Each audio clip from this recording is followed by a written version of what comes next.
কদমতলা গ্রামের ভূষণ্ডী মাঠের পাশে এক শীতের অমাবস্যার রাতে অনুষ্ঠিত হয়েছিল ভূতেদের ব্যাডমিন্টন প্রতিযোগিতা।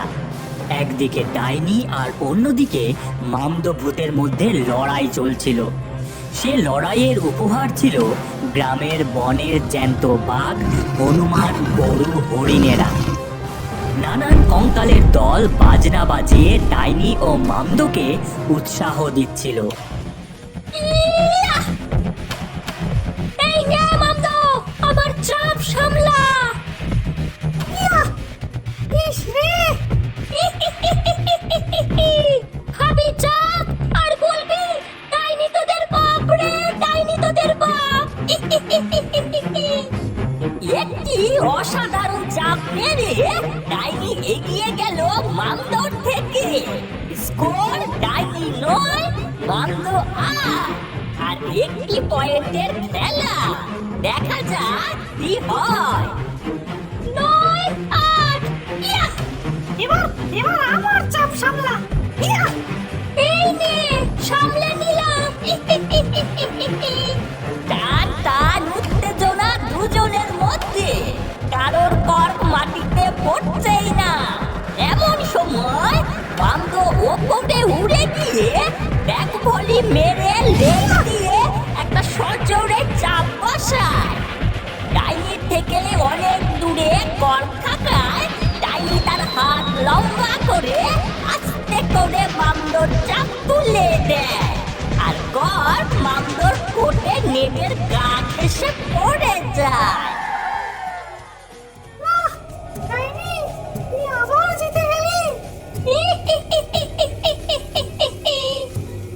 লড়াই এইখানেই শেষ। প্রতি বছরের মতন ডাইনি আবার জিতে নিল ব্যাডমিন্টনের সর্বসেরা খেতাব। তাই এই বাঘ, হনুমান, গরু, হরিণ তোমার হলো ডাইনি। এরপর ডাইনি সকল প্রাণীদের মুখ বড় করে এক এক করে গিলে নেয়।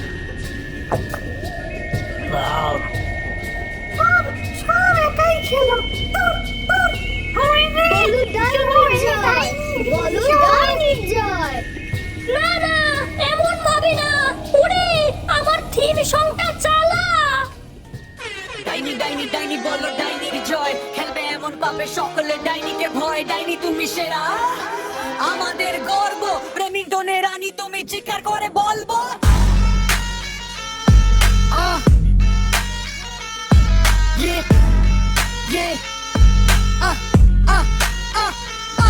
ডাইনি ডাইনি ডাইনি বলো ডাইনি জয়, খেলবে এমন পাবে সকলে ডাইনিকে ভয়। ডাইনি তুমি সেরা, আমাদের গর্ব, ব্যাডমিন্টনের রানী তুমি, চিৎকার করে বলবো। প্রতি বছর ভূতেরা মজা করবে আর আমাদের গিলে গিলে খাবে। রাজা মশাই, কিছু একটা করুন। এইভাবে চলতে থাকলে আমাদের বন যে ছাড়তেই হবে। এক এক করে সবাই ওই ভূতেদের পেটে যাচ্ছে। কিছু একটা উপায় বার করতেই হবে। আমাদের বাঁচাতে হবে সকল বন্ধুদের। কাকিমা, আমায় দুটো ফুলুরি আর একটা আলুর চপ দিও। আর হ্যাঁ, অবশ্যই কাসুন্দি দিয়ে দিও। আমার শুধু পেঁয়াজি দিও, কেমন কাকিমা? আজকে খুব ঠান্ডা পড়েছে রে। আমার চপ খেয়ে গা গরম কর তোরা। আহা, এত টেস্ট! এই চপ মনে হয় সব খেয়ে নি। এমন সময় পাঁচু সেই চপের দোকানে আসে আর বলে, কি রে গোপাল, সব চপ খেতে পারবি তুই ওইটুকু পেট নিয়ে? দিয়েই দেখ না পারি কিনা। এই, একদম ঝামেলা করবি না। বস, সবাইকেই দেব। মুখে না, খেয়ে দেখা। ঠিক আছে, চল। ব্যাডমিন্টন খেলায় যে জিতবে তাকে 100টা চপ খাওয়াতে হবে। বল রাজি? হ্যাঁ, রাজি। আমি রেফারি হব। চল সবাই। চল সবাই। পণ করে শীতের রাতে গ্রামের মাঠে উপস্থিত বাচ্চারা ব্যাডমিন্টন কোর্টে। একদিকে গোপাল আর অন্যদিকে পাঁচু দাঁড়িয়ে, গৌরী মাঝখানে আর হাবলু তার পাশেই। লাভ লাভ। ইয়া ইয়া, এই নে পাচু। এই নে, তুলে দিলাম তোর চাপ। এরপর গোপাল হাওয়ায় লাফিয়ে একটা সজোরে পাঁচুর মাথা বরাবর চাপ বসায়। ইয়া আহ তো এটা এটা গোপালের চাপ, মনে রাখিস। মারলাম। তবে রে, এই নে। পাঁচু সজোরে মারতেই কর্ক উড়ে গিয়ে জঙ্গলের দিকে পড়ে। ধুর পাচু, তুই না বাইরে মারিস কেন? আরে না তো কি করবে? হয়েছে হয়েছে, এখন চল কর্কটা নিয়ে আসি। এরপর বাচ্চারা জঙ্গলে কর্ক আনতে যায়। কিছুটা যেতেই তারা কর্কটা দেখতে পায়। ওই তো কর। গৌরী যেই কর্কটা নিতে যাবে এমন সময় একটা পাখি এসে মুখে করে তুলে নিয়ে উড়ে পালাতে থাকে। এই দাঁড়া দাঁড়া পাখি, দাঁড়া। ওরে ছোট, সবাই ছোট। সকলেই পাখির পেছনে ছুটতে থাকে। কিছুটা সময় গেলে সেই পাখিটা কর্কটা ফেলে দিয়ে উড়ে চলে যায়। বাবা, হাঁপিয়ে গেলাম। যাক, কর্কটা পাওয়া গেছে। এই আস্তে আস্তে, ওইদিকে দেখ, গোপাল, গৌরী, হাবলু। ঝোপের আড়াল থেকে তাকাতেই বাচ্চারা দেখে কি বললি? তোদের ছেড়ে দেব? এই তুই বনের রাজা। ওরে, ওরা হচ্ছিস আমাদের খেলার পুরস্কার। আমাদের আমাদের এইভাবে গেম এলো না। আমাদের ক্ষমা করো। শোন, সামনে বড় প্রতিযোগিতা আছে। অনেক অনেক পশু দরকার আমার, অনেক। ভাইরে, বনের পশুদের মারছে ওই ভূতের দল। আমাদের না কিছু একটা করতেই হবে। এই সবাই ওদের বেঁধে নিয়েছো। দাঁড়া ডাইনি, আমাদের বন্ধুদের তোরা ছেড়ে দে। এই পুচকি, তোর এত বড় সাহস, আমায় বাধা দিস? আমায়, ব্যাডমিন্টন নাম্বার 1 প্লেয়ারকে বাধা দিস তুই? দেখবি দেখবি, এক্ষুনি ঘাড় মোটকে দেবো। বললেই হলো, ভালো থাকতে সব পশুদের ছেড়ে দে, নয়তো। নয়তো কি? হ্যাঁ, ব্যাডমিন্টন ম্যাচ। কিসের ব্যাডমিন্টন ম্যাচ? ভূত বনাম মানুষের ব্যাডমিন্টন ম্যাচ। যদি আমরা জিতি তাহলে পশুদের ছাড়তে হবে, আর তোরা জিতলে পশুরা তোদের। বল রাজি? এই পুচকি, আমি রাজি। হোক তাহলে। ও ব্যাডমিন্টন ম্যাচ, ও। Badminton match. ডাইনি সবার সেরা। হ্যালো হ্যালো হ্যালো, এই প্রথমবার অনুষ্ঠিত হয়েছে কদমতলা গ্রামের মাঠে ভূত বনাম মানুষের ব্যাডমিন্টন ম্যাচ। একদিকে ডাইনি মামদ আর একদিকে গোপাল আর গৌরী। 10 পয়েন্টের খেলা। ভূতেদের সমর্থনে নানান ভূতেরা ঢাক ঢোল নিয়ে দাঁড়িয়ে। অন্যদিকে গ্রামের মানুষ ও কিছু পশুরা গোপাল গৌরীকে সমর্থন করছে। শুরু হচ্ছে ব্যাডমিন্টন ম্যাচ। লাভ লাভ। ইয়া। এই নে আমার চাপ। ইয়া! ডাইনির ঝড়ের বেগে চাপ। কর্কে আগুন লেগে গেছে আর তুলতে পারলো না গোপাল। কিরে ভাই, এত স্পিড! এই নে বাচ্চারা, 1 লাফ। ডাইনি সার্ভ করতে ককটি হাওয়ায় এদিক ওদিক দুলতে দুলতে গোপালের নিচ থেকে বেরিয়ে গৌরীর দুপাশ ঘুরে পড়ে যায়। আবারও ডাইনির জয়। স্কোর 2-0। বলো ডাইনির জয়! বলো ডাইনির জয়! দিদি, কিছু একটা কর, পশুদের বাঁচাতেই হবে। 2 লাফ। ইয়া! ইয়া! এই নে আমার চাপ। এক অসাধারণ চাপ, কিন্তু ডাইনি তার হাত লম্বা করে সেই চাপ তুলে দেয়। ইয়া। অনেক হয়েছে। এই নে। ডাইনি সজোরে কর্ক মারতেই কি কর্ক থেমে গেছে। কর্ক, তুই টিমে পরিণত হ। এ কি দিদি? সজোরে গিয়ে গোপালের মাথায় ফাটে ডিম। আবারও জয় ডাইনির। এমন ভাবে কিছুক্ষণ চলার পর ডাইনি রকেটের বেগে দুটো পর পর চাপ বসায় গোপাল আর গৌরীর মাথায়, আর বাচ্চাদের মাথা ফেটে যায়। ক্ষণিকের বিরতি, স্কোর 5-0। গোপাল গৌরীকে তাদের দাদু পট্টি লাগিয়ে দিচ্ছে। এই শোন তোরা, এই ব্যাডমিন্টন দিয়ে খেলবি এবার, বুঝলি? এটাই তোদের জেতাবে। ঠিক আছে দাদু। অপেক্ষার অবসান। গোপাল গৌরী নতুন ব্যাট হাতে, দেখা যাক কি হয়। ডাইনি সার্ভ করতেই গোপাল ওপরে লাফিয়ে সজোরে একটা চাপ, আর ডাইনি বল দেখতেই পেল না। এটা কি হলো? দাদুর ম্যাজিক হলো। এরপর গোপাল সার্ভ করতে আবারও ডাইনি পারল না। এক এক করে গৌরী আর গোপালের ব্যাডমিন্টনের চাপ না তুলতে পেরে স্কোর 5-5। 5-5। গোপাল সার্ভ করতে মাত্র উড়ে গিয়ে লেজের বাড়ি মারে। গোপালের পরাজয়। এমন ভাবে কিছুক্ষণ চলার পর স্কোর ভূতেদের নয়, বাচ্চাদের নয়, তারা জিতবে এই ম্যাচ। গৌরী সার্ভ করলো, ডাইনির চাপ। গোপাল টাইম মেরে সেই চাপ তুললো, মাত্র লেজের বাড়ি। গৌরীর চাপ, ডাইনি সজোরে ব্যাডমিন্টনের বাড়ি। গোপাল মারতে যাবে, ছেড়ে দে ভাই, বাইরে পড়বে। গোপাল কর্ক ছেড়ে দেয়। কি হবে কি হবে, আর কর্ক কোর্টের বাইরে। বাচ্চারা জিতে গেল ব্যাডমিন্টন ম্যাচ। হুররে! জয় গোপালের জয়!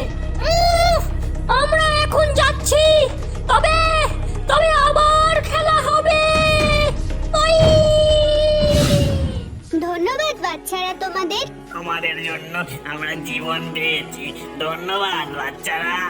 সকলে গোপাল গৌরীকে কাঁধে তুলে মজা করলো, আর পশু মানুষ একসাথে বসে শীতের রাতে চপ খেলো।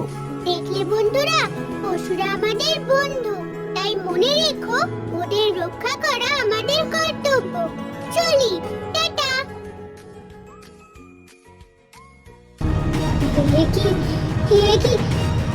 বুধিয়া কি এরকম লাগছে কেন? বুধিয়া ডাইনিতে পরিণত হয়। মাগো, এই যে ডাইনি।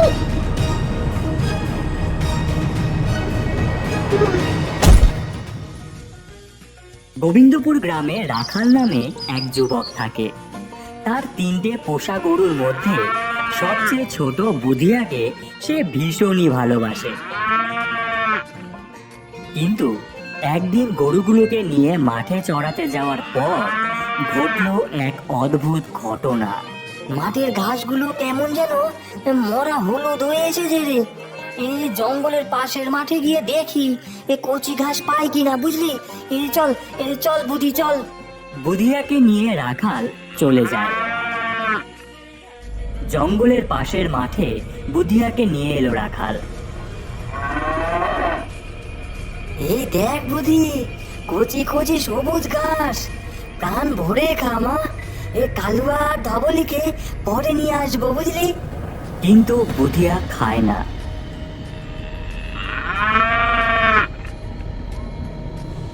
বুদ্ধি, খেয়ে নে, এমন কচি ঘাস সহজে পাওয়া যায় না রে।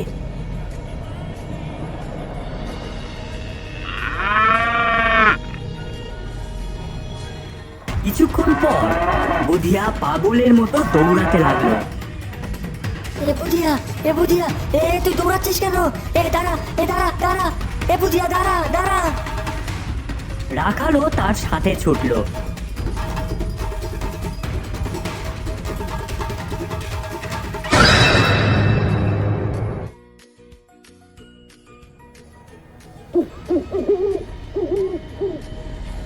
তোয়ালে বুধিয়াকে বাঁধছে রাখাল। এই দৌড়াচ্ছিলি কেন বলতো তুই? চুপটি করে থাক এখন, আমি কালুয়া আর ধবলিকে নিয়ে আসি। কালুয়া আর ধবলিকে আনতেই তারা চিৎকার করে উঠল। ভেতরে ঢুকতে চাইল না তারা। আরে এত চেঁচাস না রে, তোদের দেখছি ঘরে ফেরার ইচ্ছেই নেই। চল ভেতরে চল।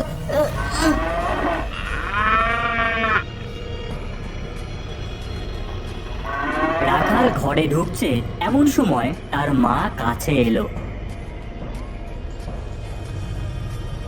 কি হয়েছে রাখাল? ওরা এত চেঁচাচ্ছে কেন? গোয়ালে ঢুকতে চাইছিল না মা। তারপর জানো, বুধিকে জঙ্গলের পাশের মাঠে কচি ঘাস খাওয়াতে নিয়ে গিয়েছিলাম। হঠাৎ সে ছুট দিয়েছে। অনেক কষ্টে ধরে এনেছি আমি। কি বললি? জঙ্গলের পাশের মাঠ? হায় ভগবান, ওখানে কেন নিয়ে গিয়েছিলি? কেন মা? তুই জানিস না, তোর ঠাকুরদার ডজন খানিক গরু ছিল, কিন্তু একদিন এক ডাইনি গরু সেজে গোয়ালে থাকতে শুরু করলো। রাত হলেই সেই গরু ডাইনি হয়ে যেত, আর গোয়াল থেকে বেরিয়েই গ্রামের ছাগল, ভেড়া, হাঁস, মুরগি খেত। কেউ কিছুই বুঝতে পারতো না।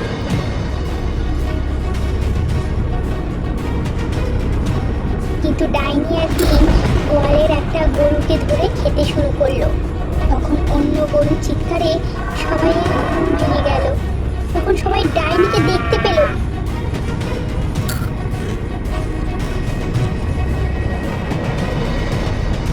একজন তান্ত্রিক সেই গরুর রূপধারী ডাইনিকে জঙ্গলের পাশের মাঠে নিয়ে গিয়ে মন্ত্র করে বন্ধন করে রেখে এলো।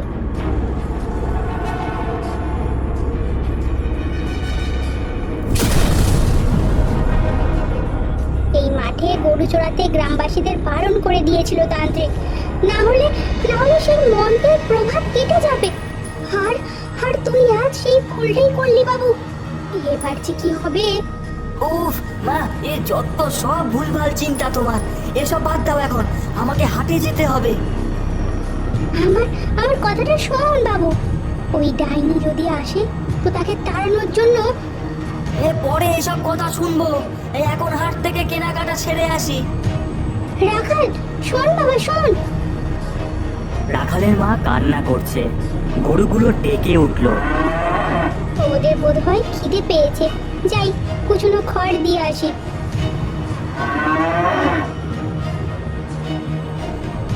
রাখালের মা খড় নিয়ে গোয়ালে যায়। কালুয়া আর ধবলি ছটফট করতে থাকে। বুধিয়ার আকার বড় হতে থাকে। এ কি বুধিয়া কি এরকম লাগছে কেন? বুধিয়া ডাইনিতে পরিণত হয়। ও মাগো, এই যে ডাইনি!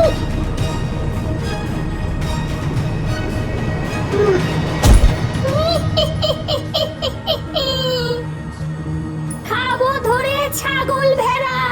ডাইনি আমি নই, বুধিয়া।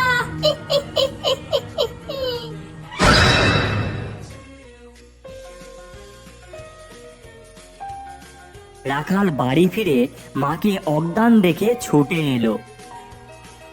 মা, মনে হচ্ছে মায়ের মাথায় চোট লেগেছে, তাই কথা আটকে গেছে। এখন ঘরে শুয়ে দি।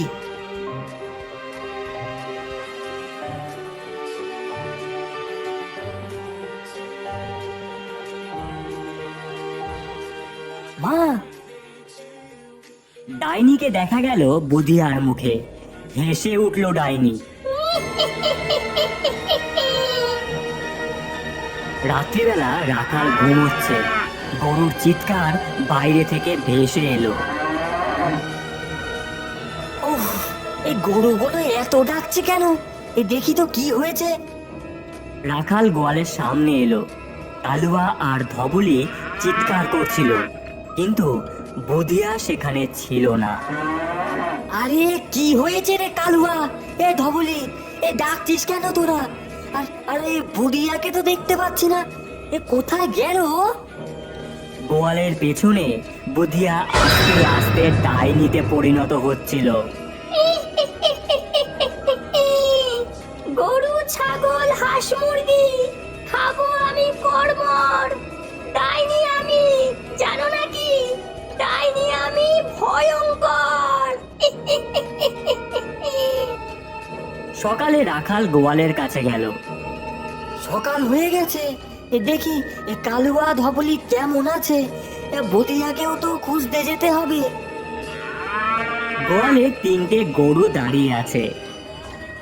আরে এ বুধিয়া তো এসে গেছে। এ কি রে বুধিয়া, এই রাত্রিবেলা কোথায় গিয়েছিলি?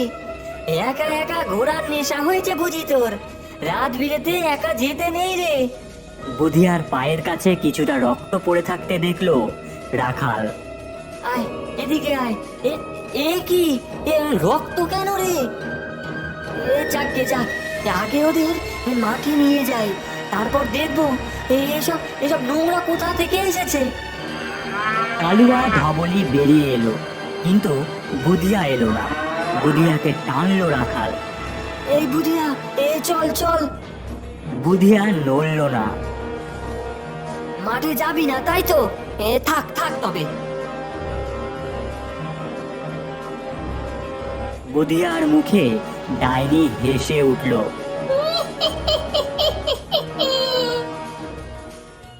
গরু নিয়ে যাচ্ছে রাখাল।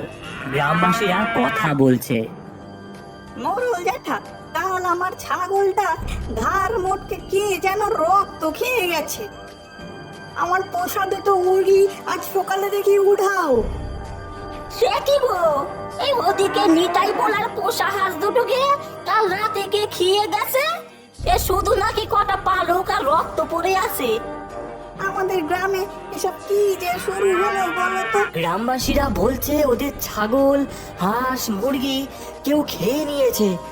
মাও কাল বলছিল ঠাকুরদার আমলে ডাইনি রাত্রিবেলা করে ছাগল, হাঁস, মুরগি খেয়ে নিত। এখন দেখছি আবার সেই কাণ্ড শুরু হয়েছে। কিছুই যে বুঝতে পারছি না। কেমন কেমন যেন ভয় করছে। কালুয়া ধবলি ঘাস খাচ্ছে, বসে আছে রাখাল। উফ, মনটা তো ভালোই লাগছে না। সেই সময় গোপাল গৌরী যাচ্ছিল। হঠাৎই তারা দাঁড়ালো। রাখাল দাদা, কেমন আছো? মনটা ভালো নেই রে গৌরী। কেন গো রাখাল দাদা? কি হয়েছে? সব কথা আমাকে বলো রাখাল দাদা। গতকাল আর আজকের সব কথা গোপাল আর গৌরীকে বলল রাখাল। কেন যে এসব হচ্ছে কিছুই বুঝতে পারছি না রে। খুব চিন্তায় পড়েছি। শোনো রাখাল দাদা, একটা কাজ করতে হবে। আজ রাতে লুকিয়ে থেকে গোয়ালের ওপর নজর রেখো। মনে হয় তাহলেই বুঝতে পারবে আসল ব্যাপারটা ঠিক কি। আচ্ছা, হ্যাঁ রে, তাই করবো তাহলে। গোয়ালের উল্টো দিকে গাছের আড়ালে দাঁড়িয়ে রাখাল। এখান থেকেই দেখতে হবে গোয়ালে কি হয়। কালুয়া ধবলি চিৎকার করে ছটপট করতে লাগলো। ওই যে, ওরা চেঁচিয়ে উঠেছে। বুধিয়া ডাইনিতে রূপান্তরিত হলো।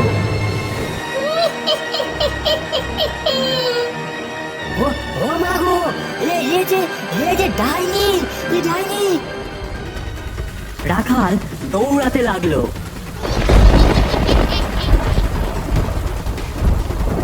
রাখাল দৌড়াচ্ছে, সামনে অন্ধকার পথ।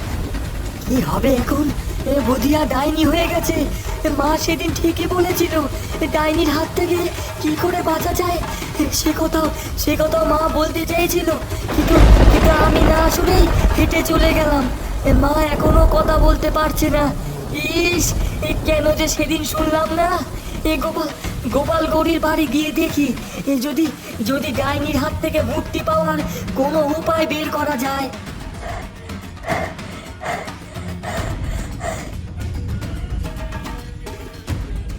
গৌরীদের দরজায় ধাক্কা দিল রাখাল।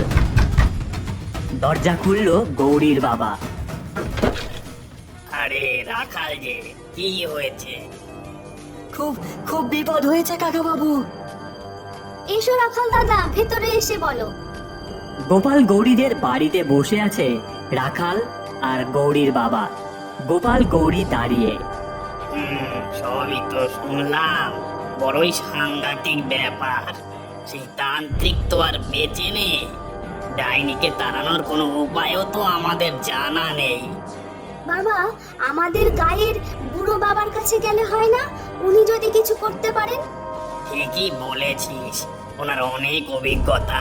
উনি নিশ্চয়ই একটা পথ বের করতে পারবেন। বুড়ো বাবার বাড়ি। সবাই বসে আছে সেখানে। চিন্তা করো না, বুঝলে, উপায় আছে। বলুন বলুন বুড়ো বাবা, কি করতে হবে? যে তান্ত্রিক তোমার ঠাকুর দাদার সময়ে ডাইনিকে তাড়িয়েছিল সে আমার বন্ধু ছিল। একটা দড়িতে বেঁধে গরুরূপী ডাইনিকে তাড়িয়েছিল সে। সেই মন্ত্রপুত দড়ি গাছা তান্ত্রিক আমার কাছে রাখতে দিয়েছিল। দড়িটা আজও আমার কাছে আছে। এ তো খুবই ভালো হলো। হ্যাঁ, ওই দড়িতে বাঁধলেই যেখানে নিয়ে যাবে ডাইনিরূপী গরু সুসুর করে সেখানে চলে যাবে। কাল সকালে গরুটাকে জঙ্গলের পাশের মাঠে নিয়ে গিয়ে বেঁধে আসতে হবে, বুঝলে। তবে ওই গরুর প্রতি মায়া করলে কিন্তু চলবে না। মনে রাখতে হবে ও একটা ডাইনি। আসলে গরুটাকে হয়তো ডাইনি মেরেই ফেলেছে। বুধিয়া বুধিয়া আর নেই। মন শক্ত করো রাখাল দাদা, সবার আগে ডাইনিকে তাড়ানোর ব্যবস্থা করতে হবে। আমরা তোমার সাথে আছি। বুধিয়ার গলায় দড়ি বেঁধে টানলো রাখাল। পাশে গোপাল আর গৌরী দাঁড়িয়ে। বুধিয়ার মুখে ডাইনির কষ্ট ভরা মুখ দেখা গেল। চল, এ মাঠে চল। ওরে বাবা, ওরে বাবা, গলায় গলায় সাংঘাতিক টান লাগছে। মনে হচ্ছে যেতেই হবে এবার। বুধিয়াকে নিয়ে সবাই চলল।